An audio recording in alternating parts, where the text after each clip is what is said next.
Voilà une bonne nouvelle. Alors Dieu n'a qu'un désir, qu'on s'accepte nu, mais pas de nu de honte, parce que ça, il ne semble pas le supporter. Et qu'est-ce qui me fait dire qu'il ne semble pas le supporter? C'est l'histoire, toujours, des premiers du genre humain, que nous racontent les premiers croyants. On peut voir comment le texte est construit, je pense que vous l'avez déjà fait en formation. En tout cas, on nous dit, à la fin du texte, que Dieu, qui les a renvoyés loin du paradis, peut-être par bénédiction et pas par malédiction, en fait, les recouvre de peau de bête. Et toute l'écriture est écrite d'une histoire de peau et de robe. Vous pouvez me dire un texte qui parle de robe? Parce qu'il ne veut pas nous laisser sous la nudité de la honte, mais nous revêtir de la robe de la tendresse. Allez, l'enfant prodigue? La robe de l'époux de l'épouse, la robe du festin nuptial, vous vous rappelez? Bien. On va reprendre la robe de l'enfant prodigue. Il a transgressé, le voilà penaud, il déroule sa liste de péchés. Le père prend acte, l'interrompt dans la liste de péchés.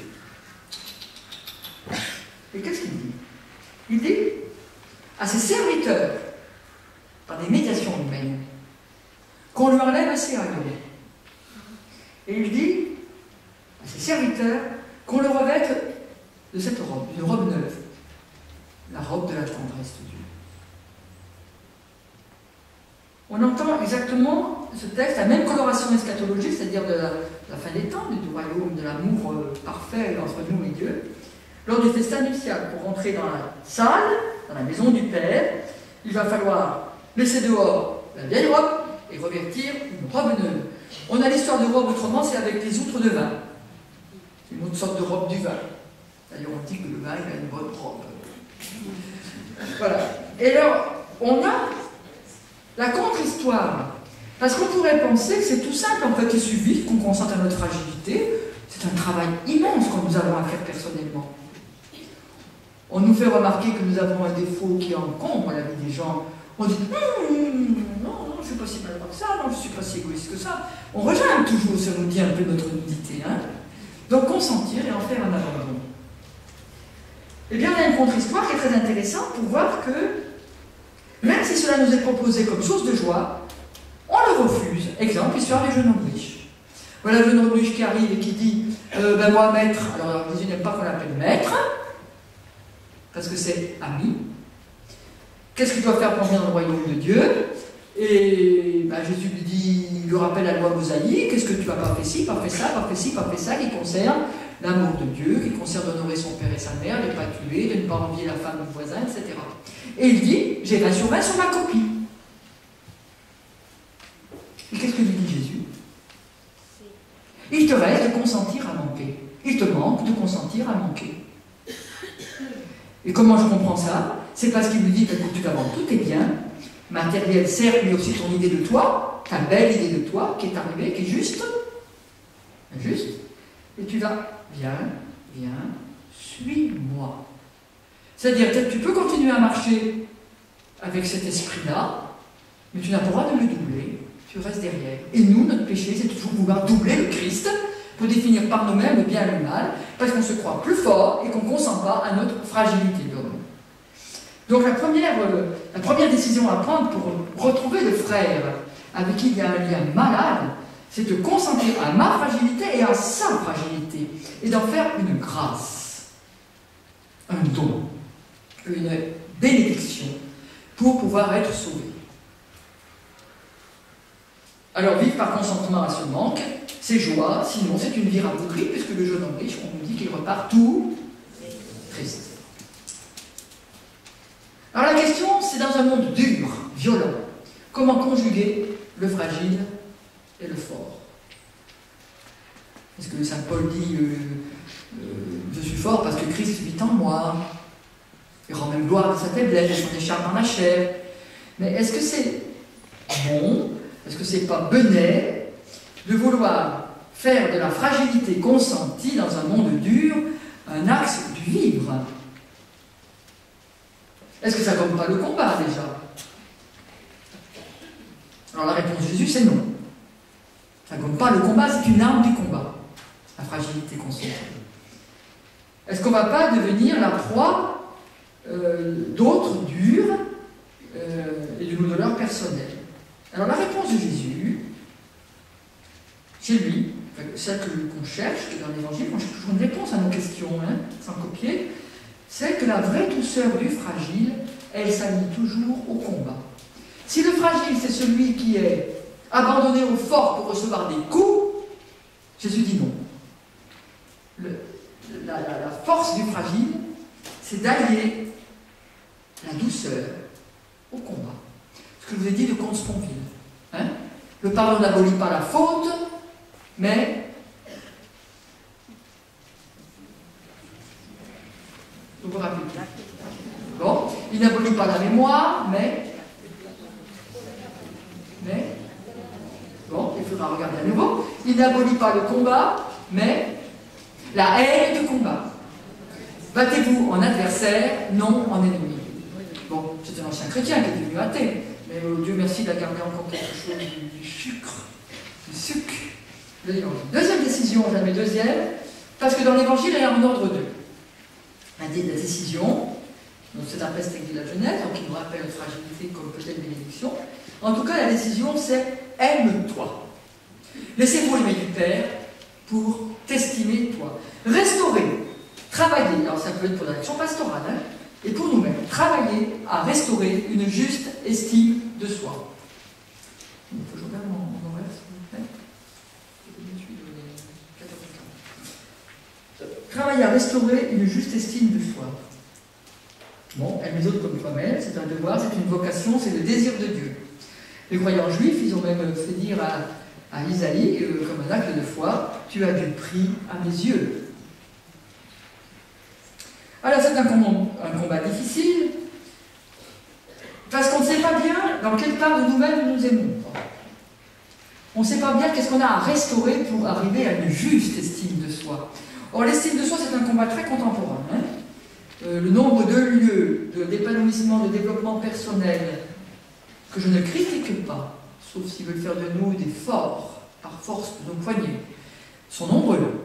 Le développement holistique, de la prise en soin de soi, quelle belle chose, à condition que ça permette, non pas l'égocentrisme, mais la communication et l'amour. C'est très à la mode. C'est non seulement à la mode, mais j'allais dire, c'est en réponse à une société tellement dure, qui nous veut tellement performant tout le temps. Hein? À 40 ans, sans graisse, sans rites, sans défauts, sans performance, pour continuer à trouver du travail. Que c'est peut-être une nécessité pour survivre, en tout cas vivre, pour se retrouver soi. La question, c'est de savoir, moi, est-ce que je me reçois du Père comme un cadeau pour moi-même? Est-ce que je suis un cadeau pour moi-même? Vous trouvez dans votre dossier un texte de M. Nintemann, je ne sais pas comment il faut dire, s'il est là, qui c'est pour dire comment il s'appelle. Les gens sont des cadeaux que le Père a enveloppés pour nous les envoyer. Certains sont magnifiquement enveloppés, d'autres avec du papier ordinaire. D'autres ont été malmenés par la poste. Mais l'emballage, est-il le cadeau? C'est si facile de faire erreur. Et nous rions quand les enfants prennent l'un pour l'autre. Parfois, le cadeau que je suis n'est pas facile à ouvrir. Il faut se faire aider.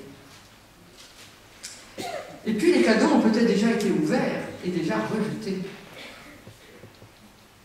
Mais se pourrait-il que le cadeau que je suis ne me soit pas destiné?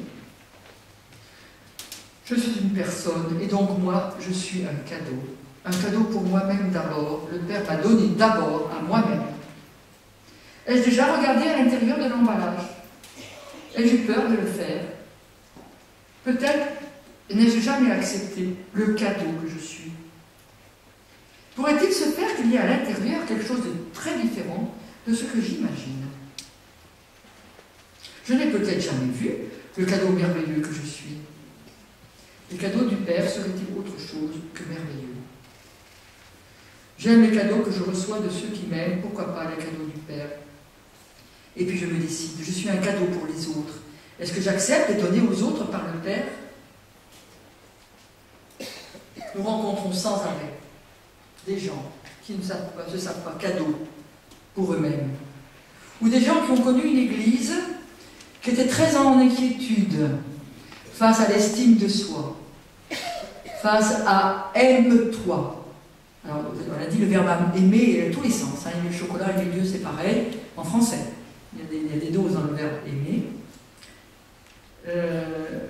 Il y a eu des époques dans l'histoire de l'Église où on méprisait même son corps. Ce n'est pas à critiquer, c'est une époque. Hein, on se flagellait pour rencontrer Dieu et les autres de manière plus pure. Saint Bernard disait, pourtant c'est une époque pas évidente par rapport à l'estime de soi. Saint Bernard disait à ses frères, si tu n'es pas tendre pour toi-même, pour qui seras-tu tendre? Alors, je te le demande, rends-toi de temps en temps, au moins, à toi-même. Fais du sport. Je convertis pour aujourd'hui. Déstresse-toi de ta machine informatique permanente. Fais du sport. Prends le silence. Va te pomponner un peu. Fais-toi une bonne partie de musique. Mais si t'aimes le chocolat, mange du chocolat. Je dis ça parce que j'ai sans arrêt du chocolat. Voilà. Comme si le goût de vivre se trouvait à l'intime de soi-même d'abord. Ça, c'est une certitude de l'Évangile. Jésus a passé son temps à réhabiliter le goût de vivre par une juste restauration de l'estime de soi. Et comment il a fait? Qu'est-ce qu'il a guéri pratiquement toujours en premier? Je n'ai pas entendu. Le cœur de l'homme avant le corps. Le cœur de l'homme. Parce que des fois, il arrive qu'on somatise, qu'on soit malade du corps parce que le cœur est malade. Et parce que c'est quand même, on peut avoir un corps très malade, voire mourant, si votre cœur est guéri, ou en voie de guérison, parce qu'on nous guérit complètement, jamais, bien sûr. Mais s'il est en voie de guérison, s'il est en santé, en bonne santé, on pourra porter le corps malade, on pourra porter le corps mourant, on pourra porter les épées de Damoclès sur nos vies, que sont le chômage, que c'est pour nos enfants peut-être, parce que vu notre âge, que c'est que la fragilité de mémoire qui fiche le camp, qui est les relations brouillées avec les autres. Mettons en soin notre cœur. Jacques Salomé, qui aime bien faire des phrases poétiques, dit, bon écoute, hein, si le goût de vivre, alors c'est moi qui dis, si le goût de vivre se trouve à l'intime de toi-même d'abord, dans la tendreté que tu t'accordes à toi-même, Salomé dit, il y a ce que l'on a fait de moi. Il y a ce que les événements ont fait de moi. Mais il y a ce que je fais de ce que l'on a fait de moi. Tout est entre le passage du on à je. Et Jean Delson, philosophe, a fait tout un texte intéressant pour dire on peut faire de notre vie un tas, laisser les événements se poser les uns à côté des autres,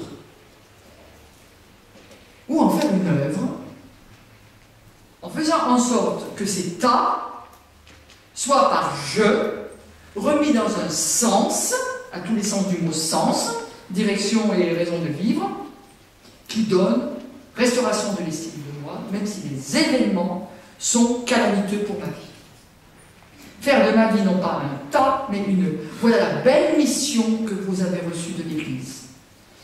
Qu'au seuil de la vie, si c'est fin de vie, que dans la grande souffrance aiguë où tout revient en opération, tout, mais à une vitesse fulgurante, qu'on fasse de sa vie une œuvre cadeau de Dieu, fragile. Le combat commence toujours en nous-mêmes. Alors comment se rencontrer soi-même et restaurer une juste estime de soi? Eh bien, déjà, rencontrer le silence. Silence, a crié Job à ses amis. Jésus a rencontré le silence. Le silence, ça permet la découverte de nos désirs camouflés, de nos lois intérieures mortifères, de notre douceur de fond, derrière l'écran des interdits qu'on s'est collé nous-mêmes sur notre vie, ou que la société, ou que le groupe famille nous a collés, de se libérer. Un silence habité afin que le temps ne s'ennuie pas avec nous, dit Taïb el-Djoun. La prière, on en parlera tout à l'heure, fait partie de ce silence. Paul Beauchamp dit toujours en parlant de la prière, c'est là où mes propres certitudes se fissurent, où de l'inattendu peut surgir. Et le silence, c'est là où je m'entends appeler fils, fille.